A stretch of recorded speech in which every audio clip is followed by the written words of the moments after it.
you folks doing? This is Anthony from MTE, back at it again. Just finished a nice winter season, and it's going into the cutting lawn season, so you're going to be taking off your winter cab for your summer use this year. And we're just going to run through a quick way to knock out your winter cab in the proper way and what kind of tools you're going to need. A set of side cutters, 5/8, 11/16, 3/4 open end wrenches, ratchet, 3/4 socket, 7/16 socket, two number 6 JIC cap and plug, some extensions for your ratchet. If you got an electric impact, makes it a little bit quicker.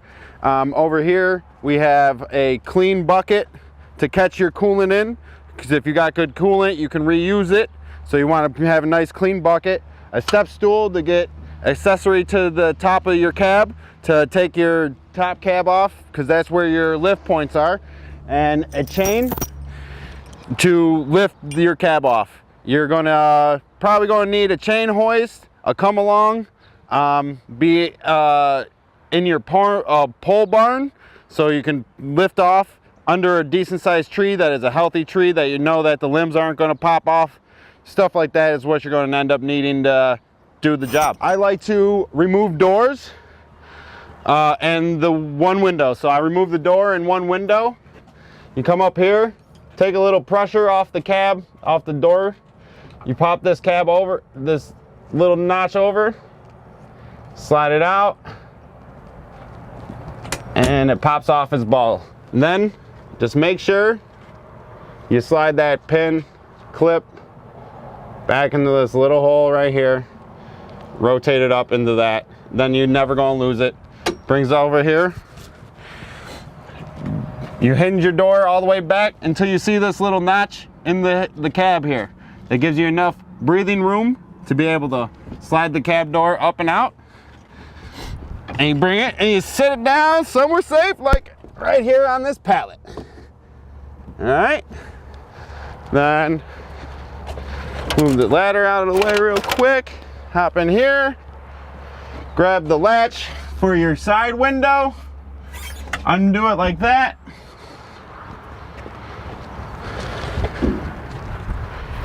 Same with the other side, you got a little notch here, gives you breathing room, slides up, pops off. What I do, always come to the top, you grab your 7/16 socket. I'm using my DeWalt impact just to speed things up. See, I got some decent long arms, so I just reach over, I get the far ones out. Don't lose your bolts. It happens though.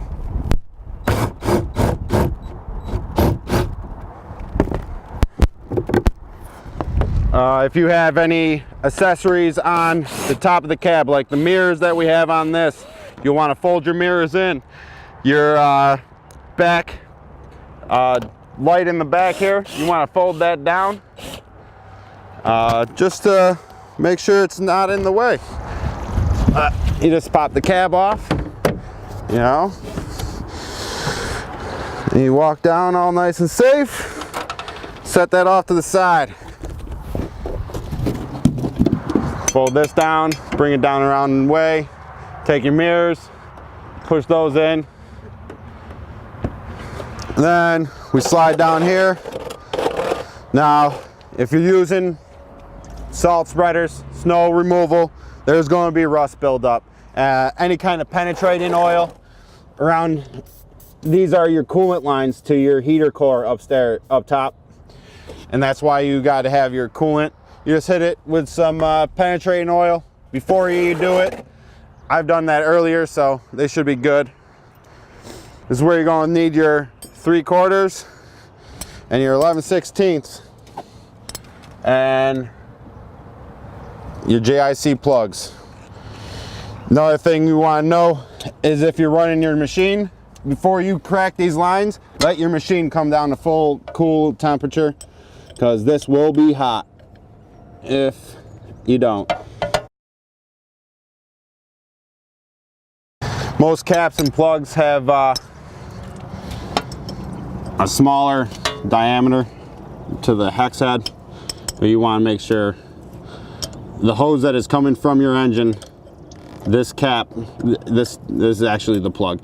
This plug is tight, or you're just going to have coolant leaks all over. You see, there's not that much lost when you do it that way. You have yourself set up. Another thing that you're going to need to do, this will be down the line, but I just want to show you because we're right here in that area, is this steering linkage down here. There's 3 holes. Farthest hole is going to be for your cab. Second hole is going to be when you have dual tracks on. Third hole is going to be your OEM original, no added attachments to the outside, no cab. That's where you're going to want to put it in. If you're not running duals, that's where you're going to want to put it into.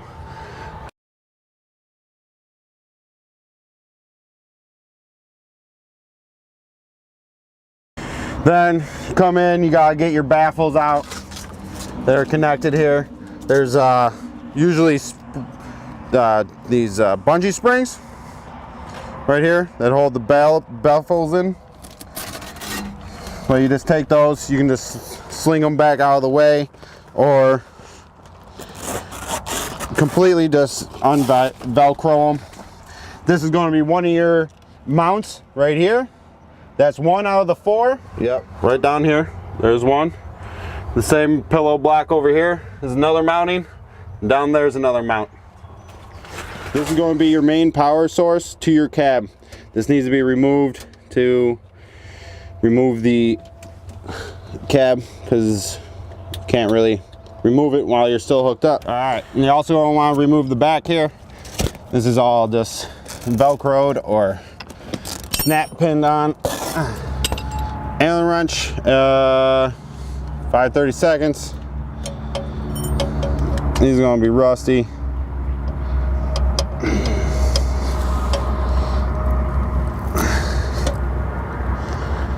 Depending on the setup and how it is where this power cord is going to be.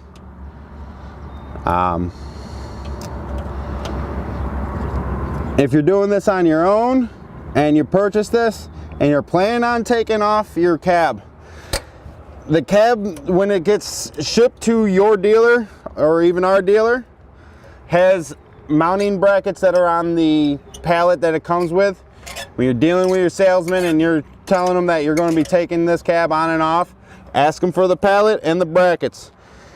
It makes it just easier to move around your shop, move around your area that you're working at.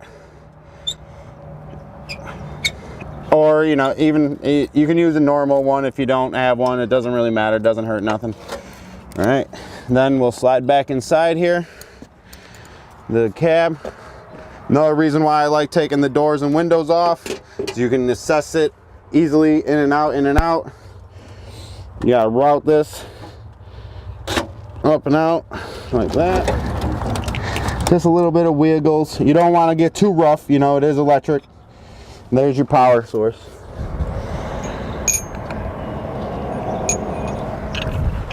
Got your 3/4.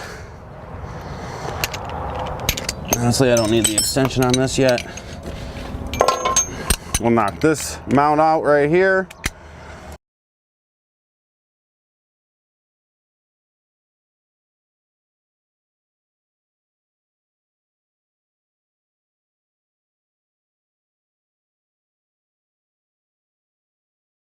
Close these windows back up.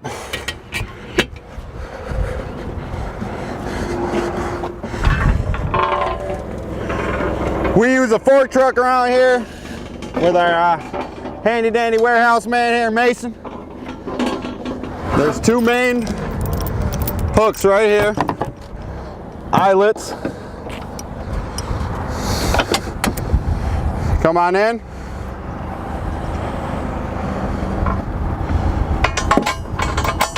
All right, go up. Come on in a little. All right, go straight up. Keep on going up. All right, stop. There you go. Keep on going up.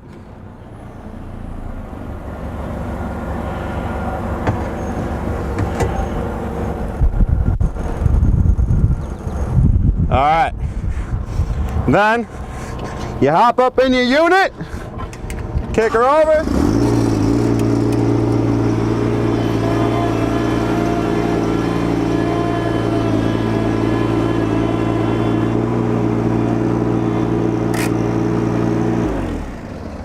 That's how you get the cab off. Set it right, keep it right there.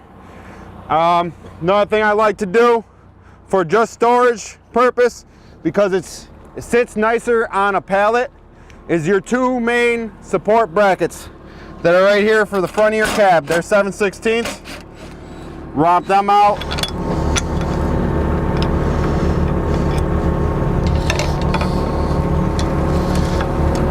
Usually we zip tie them, or I zip tie them like that.